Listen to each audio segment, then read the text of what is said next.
Okay, baseball fans, this offseason has had its fair share of twists and turns. And we've got another plot twist involving Jurickson Profar. We all know he just inked a sweet 3-year, $42 million deal with the Atlanta Braves.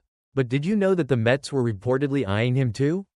Yep, you heard that right. The same Mets who already reworked their entire outfield were considering adding another all-star. So, what went wrong? And why didn't Profar end up in New York? Let's dive into this one. Segment 1. Mets already set in the outfield. Let's start with the big picture. The Mets outfield is already looking stacked. You've got Brandon Nimmo, Tyrone Taylor, Starling Marte, and Jeff McNeil, who, by the way, is also playing second base. Just in case you were wondering if the Mets had enough versatility in the mix. And, oh yeah, they also added Juan Soto to the squad this offseason and traded for Jose Siri. So, the Mets outfield? Full. You'd think they'd be all set, right? Segment 2. The Profar rumors heat up. Well, apparently not. According to Robert Murray on the Baseball Insider podcast, the Mets were one of 5 teams who were looking into Jurickson Profar before he decided to join the Braves.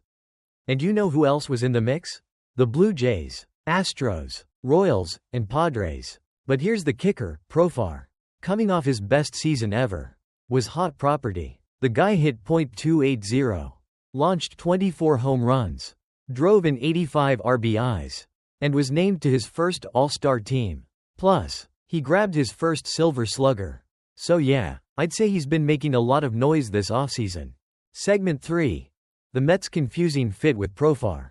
Now, here's where it gets interesting.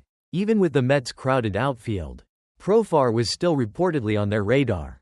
But let's be real, where would they have fit him? I mean, they've got so many outfielders already. So, you're telling me they were really thinking of throwing Profar into this already packed mix? You can only start so many guys in the outfield, right? Maybe they were looking for some extra insurance. Or perhaps the idea was to give Profar a chance in a platoon role. But it seems like a pretty crowded situation to me. Segment 4. Profar's decision to join the Braves. Well, after all this speculation, we now know that Profar chose to sign with the Atlanta Braves. And according to Murray, the moment the free agent market started moving, Profar's market heated up, and the Braves were quick to act. I mean, they got the deal done in no time. Atlanta wasn't about to let this guy slip away. With a 3-year, $42 million deal on the table, Profar saw an opportunity to join a contender, and let's not forget, the Braves have a bit of a tradition of winning these days. Segment 5. The Mets' offseason moves. Meanwhile, the Mets weren't sitting still. While they didn't end up landing Profar, they did add Jesse Winker on a 1-year deal last Friday. Winker, who can also play outfield, is likely going to be used as a left-handed DH option, kind of like he was last season. So, the Mets are still making moves, just not the one we all expected when they were in the mix for Profar. Segment 6. What's next for the Mets and Profar? So, here's the big question. Did the Mets miss an opportunity by not going harder for Profar?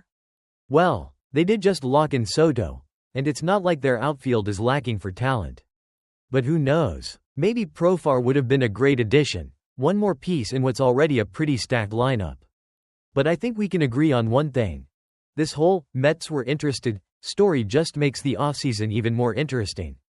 So, what do you think? Did the Mets miss out on a prime opportunity by passing on Profar? Or did they make the right call with their current outfield? Let me know your thoughts in the comments below. And if you haven't already, hit that like button, subscribe, and turn on the bell so you don't miss out on any of our baseball updates, because you know we'll be back with more sizzling hot takes. See you next time.